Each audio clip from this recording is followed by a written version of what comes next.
على ماذا تدل الرموز في لعبة الشدة أو الورق؟ ولماذا يصور ملك الدينار في اللعبة بعين واحدة؟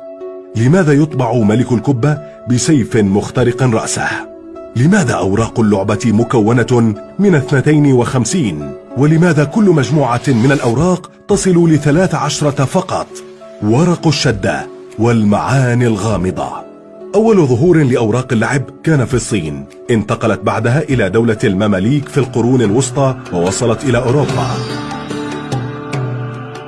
للعبة تصاميم عديدة، ولكن الشائع حاليا هو التصميم الإنجليزي. السر وراء الأرقام والرموز أن مجموع عدد الأوراق 52 ورقة على عدد أسابيع السنة.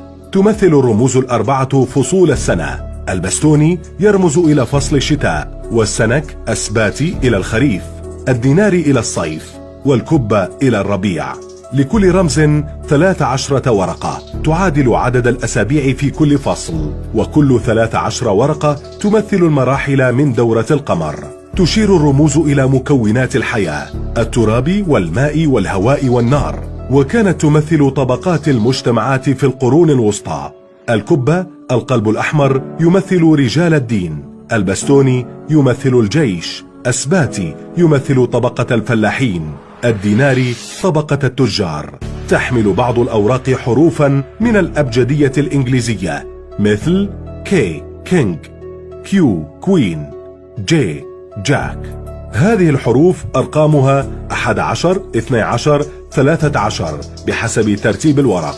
إذا قمنا بجمع كل النقاط الموجودة في الأوراق وضربها بالرقم 4 الذي يمثل عدد رموز اللعب: البستوني، السنك، الكبة، الديناري، تكون النتيجة 365، أي عدد أيام السنة بعد إضافة الجوكر.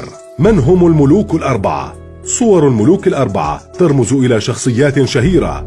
السنك يرمز إلى الإسكندر الأكبر ملك مقدونيا الذي أسس أعظم الإمبراطوريات ولم يهزم في أي معركة قادها على الإطلاق، ويرمز إلى الولاء التام والسلطة المطلقة. ملك البستوني يرمز إلى الملك ديفيد، ثاني حاكم لبني إسرائيل، وكان حاكما قاسيا وغزا مدينة القدس وكان شديد الدهاء في الحرب.